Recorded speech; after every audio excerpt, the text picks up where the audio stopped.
This is a video going over 3.1 functions, domain, and range. So here we go. What is domain of a function? It's all x values, which is your input.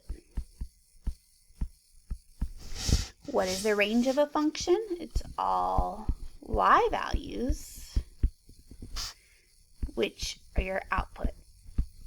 So this is, what is the domain and range of a function? So you were just listing your x values. So for domain, I'd have 3, 5, 7, 8, and 11. For range, I'd have 6, 7, 9, and 14. You do not have to repeat sevens. For number 4, it says your x, or your domain would be -3, -1, 2, 5, and 7. And then the range would be 9, 5, 4, -5, and 7. So this just kind of explains what mapping is. When figuring out if a set of ordered pairs is a function, it helps to make a mapping diagram. Each x value gets listed once on the left side, and each y value gets listed once on the right side. So this is the example of it. And so we're going to just do that. So we have a mapping here. So this is your x's and your y's. So I always go to the lowest number. So I have -4, -3, 1, 3, and 5. And then for my y's, I have 7, 5, 4, -8, -11.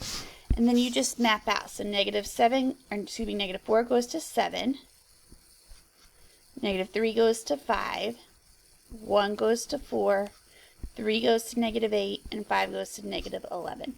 It says state whether it's a function. So yes, it is a function because the x's don't repeat. Then it says whether it's 1-to-1 or many-to-1. 1-to-1 just means that your x goes to 1. There's one value for every x. So the x doesn't repeat, but then that just basically means the y doesn't repeat either. So this would be 1-to-1.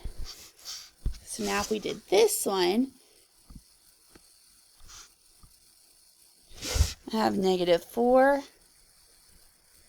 -2, 0, 1, 2, 4. I'm going to have 8, 4, 1. I'm not repeating the 4 or the 8. So then I have -4 goes to 8, -2 goes to 4, 0 goes to 1.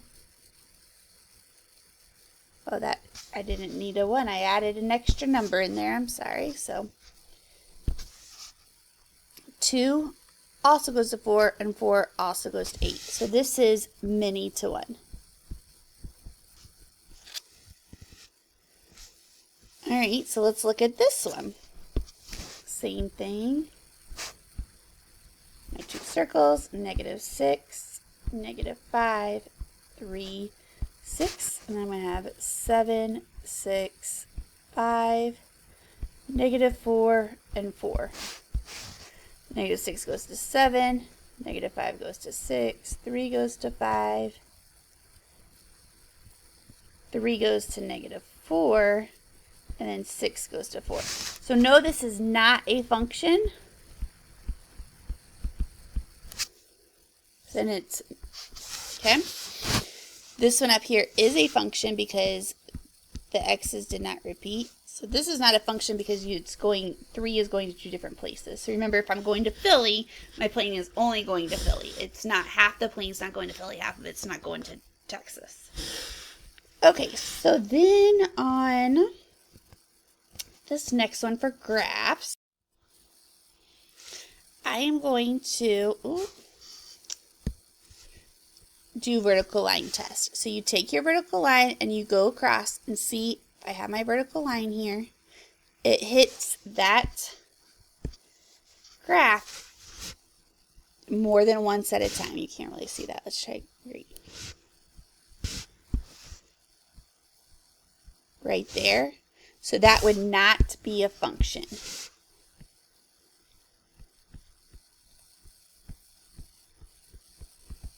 Okay, so we're going to do the vertical line test. We're going to skip down to 10 and do the vertical line test there. Whoa. If I go through, as you can see, it is a function because it does not hit the line more than once. Now, an easy way to tell if it's a one-to-one function is to look, your y's repeat right here. So it would not be one-to-one. Okay? Looking at this one's not a function either, because the -2 goes to 2 different y's. All right, explain how the vertical test proves that a relation is not a function. The vertical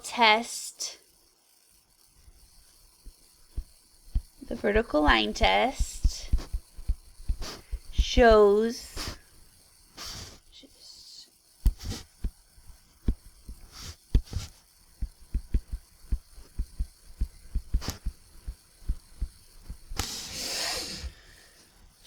the line, shows that the x values are repeating. Okay? Because it's hitting that line twice. It says Fiona buys different amounts of gas at $2.25. She has a graph that shows the different amounts she should pay. What constraints are there on the domain of the function? So the domain would just be the multiples of 225. So you have multiples of 225. And that is 3.1.